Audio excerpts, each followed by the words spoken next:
بسم اللہ الرحمن الرحیم۔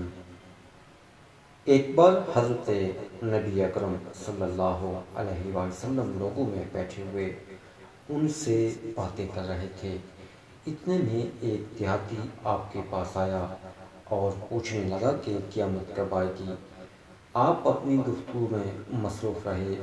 بعض لوگ جو مجلس میں تھے کہنے لگے کہ آپ صلی اللہ علیہ وسلم نے دیہاتی کی بات سنی لیکن پسند نہیں کی، اور بعض کہنے لگے کہ نہیں بلکہ آپ نے اس کی بات سنی ہی نہیں۔